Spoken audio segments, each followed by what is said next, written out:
Is it worth it? Disneyland is something you always hear about in the TV shows and movies, or for group events heading to California for a group competition. Going to the theme park is an absolutely magical experience. But with the rising costs on everything these days, one might ask a big question. Is the price of a Disneyland ticket worth it? To answer that, let me walk you through my most recent experience at the illustrious theme park in Anaheim, California. I had been very fortunate to visit Disneyland in 2022, where my wife and I vacationed before we had our daughter. The trip was the early post-heavy pandemic. We went to the park for 4 amazing days, 2 days at each theme park, California Adventure and Disneyland proper. So when I had an important trip planned to the Los Angeles area, why not spend 1 day at the parks and speed run it essentially? Plus, one of my oldest friends, John, joined me on this trip, and he had not been to Disney before, so this was going to be a blast. Let's say you decide to make a day trip to Disneyland. The hotel I stayed at was at 4 Points, Anaheim, about a 15-minute walk from the parks. The hotel costs about $161 per night, and if you are bringing your vehicle, please be prepared to pay an additional $35 per day for parking. If you are arriving on, say, a Friday night, I would strongly encourage to check out the downtown Disney area. First of all, it's free. There are lots of dining options and fun places to check out, including bowling, the Lego store, and a concert square area, which we were treated to live free entertainment. Checking out the stores will also allow you to burn off those calories and purchase some gifts and souvenirs at the World of Disney shop, so you don't have to carry them around the park during your day, and getting a chance to grab a churro for dessert after your meal. They also close the area around 2 a.m., so it's open for quite a long time after dinner. Having a world traveler for a wife is a huge blessing and perk, especially since she has worked for Disney World and is currently a travel agent. She booked my ticket for me, a park hopper with Lightning Lane multi-pass, which made going through the parks much more easy and a great experience, especially without having to wait through the long lines. It cost exactly $201. I would also highly encourage you to download the Disneyland app before you arrive at the parks. This will give you time to navigate the maps and see which shows and which attractions you want to go to and the wait times of each. All right, it's the morning of your day at the park. I would suggest leaving your hotel at 6:45 a.m. if you are within a 15-minute walk. We went on Monday, August 25th, which I thought would be a slower Monday considering it was between back to school and the Labor Day weekends. We would later find out it was actually a busier Monday than usual, oddly enough. Okay, once you're through bag check and security at the main entrance, it's your time to arrive at the park. For our experience, we chose to do a park hopper with Lightning Lane, starting with California Adventure. California Adventure is much smaller in size and is easier to start off the day with. Especially since Disneyland proper draws more families with young ones, this will allow you to navigate more freely later in the day since everyone's a little bit more tired. The first gate opened around 7:30 a.m., and then we waited near Avengers Campus until 8 a.m. The wait really does go fast, and we shared a conversation with one of the cast members, Craig, and we talked about where we were coming from. As soon as 8 a.m. hit, the rope dropped, and we were in the park. Immediately, we sped walked to the Incredicoaster, which was just recently renovated, probably the best ride to start a day at the parks. Following that, we went to Avengers Campus for the Guardians of the Galaxy Tower of Terror and Web Slingers to follow. We went to Pym's Lab for a great breakfast. John got a more full breakfast, while I got a pretzel and a drink. While I only got water for my drink, that is the only place I found at any of the American parks to offer self-serve refills. This allowed me to use my cup to refill my water bottle and to use the cup for saving my pretzel throughout the whole day to keep me energized and to get some good salt in my system. After breakfast, we went to go to Soarin' and then to Grizzly to follow. As soon as it was approaching 11 a.m., we went through California Adventure one more time to get some last-minute photos of Cars Land, San Fran Tokyo, and Pixar Pier. We soon raced to Disneyland to go through Main Street to see the Disneyland Castle, all decorated for the 70th anniversary of the opening of the park. We did not go back to California Adventure, and we spent the rest of the day here. Star Wars Galaxy Edge was our next target. Seeing John's reaction to Galaxy's Edge was a truly awesome experience.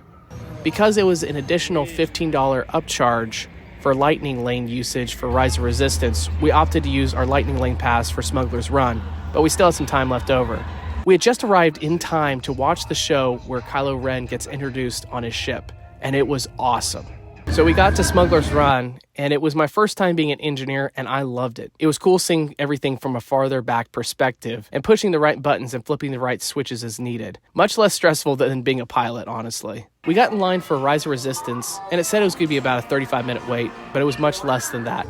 And my experience was great, and it flowed seamless. Pirates of the Caribbean was next, and then we ate at Tiano's for lunch, which was about $25 for my gumbo and beignets, which the quality and quantity was perfect for a long day at the park and did not make me too sleepy afterwards. We topped everything off with some Dole Whip, which I tried the new peach flavor, and it hit the spot while watching Walt Disney's Tiki Room show. The rest of the rides and the shows were almost nonstop until dinner. Haunted Mansion had its new overlay for Halloween with The Nightmare Before Christmas, which was probably my favorite ride experience of the day. It was absolutely phenomenal, and I loved the details, especially getting ready for the fall and Christmas season. It's a Small World is a must-ride at Disneyland, and I prefer the ride here in California to the one in Florida, but that's just my opinion.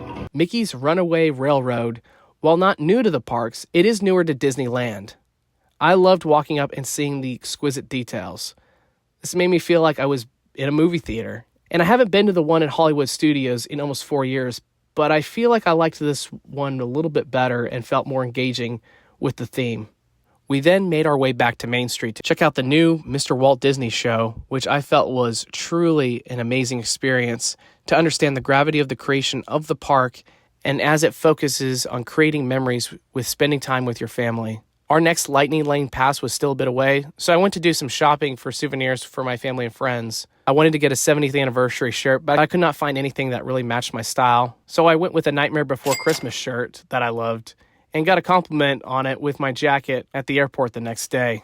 We had one more ride before dinner, Space Mountain. Man, that is a sure thrill ride. The buildup is great, and I definitely love the Lightning Lane for this, because my wife Shannon and I waited for what felt like hours back in July of 2022. Shannon was the one who made our reservation at Carnation Cafe, and we were able to dine inside, which was a new experience for me. I got the veggie burger, which was absolutely delicious, and the fruit was a great choice for something lighter to end the night. Definitely have a reservation for dining because those can book up really quick. One thing about Disney is that there are so many ways to experience the parks, and the nighttime shows and events are no exception.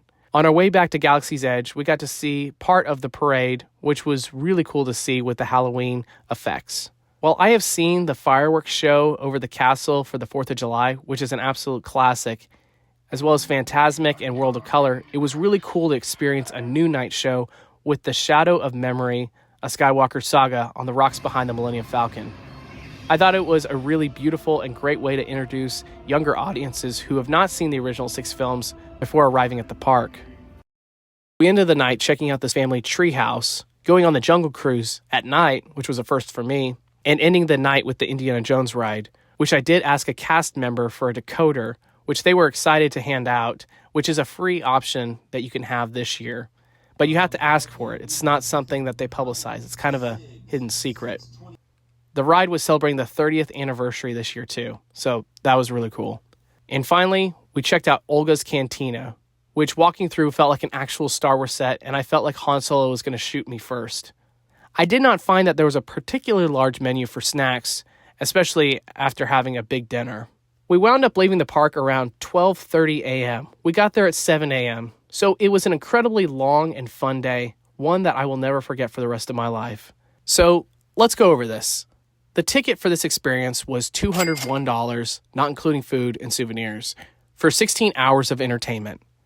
Specifically broken down, that is $12.56 per an hour at the parks, which is a pretty good deal if you ask me. And it's less than $12 per ride or show, which is an absolute deal considering we got to do all of this in one day. The cast members were great, and when I was getting on the Grizzly ride, one of the guys asked me if I wanted a souvenir, and I said yes. Then he proceeded to show me the trolling hand, which was probably one of the funniest moments of the whole trip for me. All the food was a win and really hit the spot.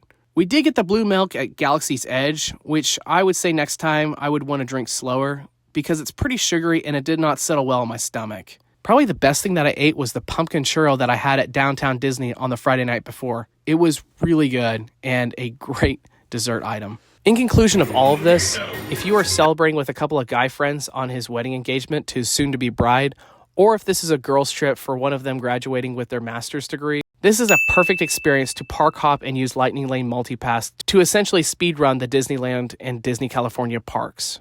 But if you are a family traveling for vacation, I would stay clear of using a park hopper and just spend at least one day at each park. Like I mentioned, I went with my wife in 2022 to celebrate the 4th of July, and 2 days at each park was perfect, where we got to take in all the sights and sounds and not feel like we missed anything. If you have an opportunity to be in this area for work or you are planning your vacation for 2026, I would highly recommend this as an option. Plus, I know the perfect travel agent to assist you with booking this.